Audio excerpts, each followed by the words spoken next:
All right, also, the other, you probably look at me and you probably think, oh, he's probably quite a keen reader. And that's because of the glasses and the fact that I went to the University of Lichfield. And we can't all be that lucky.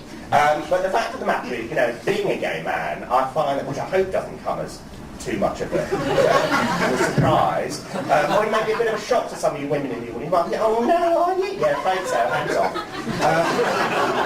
But I find, you know, being gay, I find that, you know, life's too short for reading. What with all that clubbing and the gym.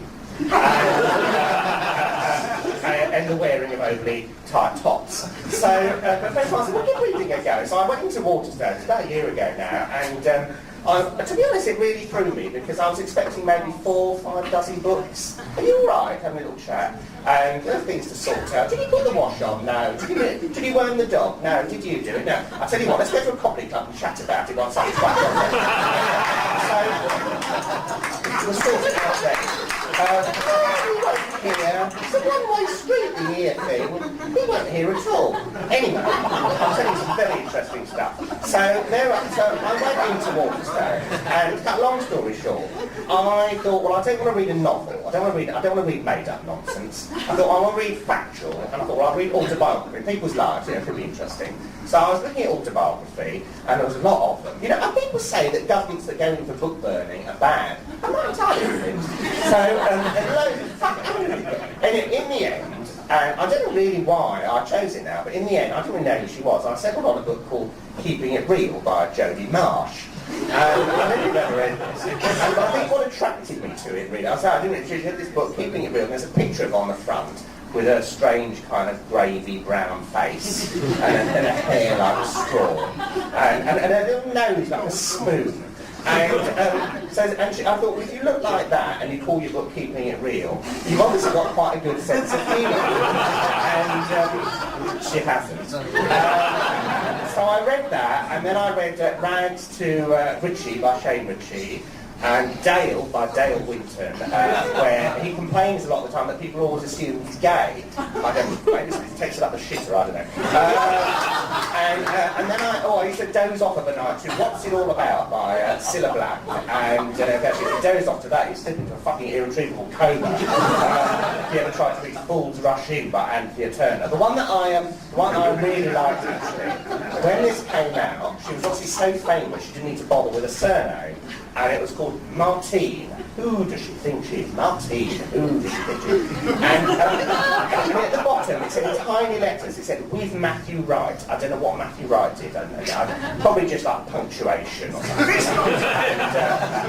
and all the words. And anyway, so Martine, who do you think she is? Now, I know she's as famous now, but I don't know if you know who she thinks she is. I don't know who she thinks she is. But I can tell you that she is lovable Cockney, shit the brains, Martine McCutcheon. And if you've forgotten who Martine McCutcheon, she used to play lovable Cockney, shit the brains, Tiffany Mitchell in EastEnders, until she left under the wheels of Mike Reed to play lovable Cockney, shit for brains, Eliza Doolittle in My Fair Lady, which you'll know is a part that George Bernard Shaw wrote expressly for her. And to be honest with you, I don't know why she's been this typecast, because she's amazingly versatile. You know, I have seen her with her hair up and down. But anyway, the worst of these books I ever read was in Palm Springs, and I was in Palm Springs. I was with my partner. My partner's called Piers, and you can tell immediately that he's posh. A, because he's called Piers, and B, when I tell you that at his mother's house in Northumberland, I was introduced to the Dowager Duchess of Northumberland, who's a very sweet old lady. And exactly, she said, I was coming down the stairs, she was a little old lady in a lot of tweed, and she said, oh, hello, Elizabeth Northumberland. And I said, oh, hello, Chris, SC22. I assumed it was an easy way to combine name and address. So anyway, we were in Palm Springs, and we was at this hotel. Well, the guy who owned the hotel has written this terrible book about all the celebrities he's met in this hotel. But actually, most of them he hasn't met at all. They weren't, he wasn't around when they turned up. So there's like 80 pages about his great hero Marlon Brando coming to stay. But unfortunately, our hero was out at the time. buying loo rolls or something for the hotel. I've never met Marlon Brando. I don't know if ever you've read my book about the time I did bump into Genghis fucking Khan. So, anyway, we had dinner in this hotel that night, and I love American food, love it. You know, posh American food is always a bit of a disappointment, as is also nuts about it, horrible. Anyway, so we were shown into, and he was so sweet, this guy, and he said, oh, you're from London, how lovely. He said in that way that people, Americans often think London's really tiny, you know, like the size of a village. Oh, do you know Jeremy Smith? And I went, yeah. I thought, I don't want to disappoint. And the Queen. And, but not Judi Dench, because I've got an Australian order out. So leave me alone. So he said, I'm going to have my English way to John. So John was this little big, portly bloke, about 70-odd, with a kind of English accent, the like of which I've never really encountered before or since. Must be a bit of a country, I'm going to be like Lincolnshire or somewhere. And so he said, oh, good evening, he handed us this man. He said, good evening, John. He said, may I hand you the menus to cogitate and take delight in.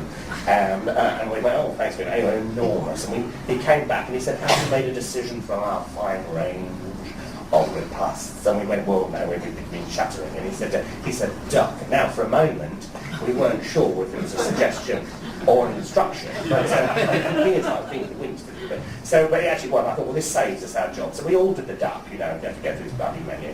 And as I say, posh food in America, there's also much of it. It's all much. So the duck arrived, and it was there, and there was a side order of pig. And it was on a salad of late flowering tomato and radish, and the whole thing nestled on an armoire of focaccia. It was an armoire of it was fucking horrible.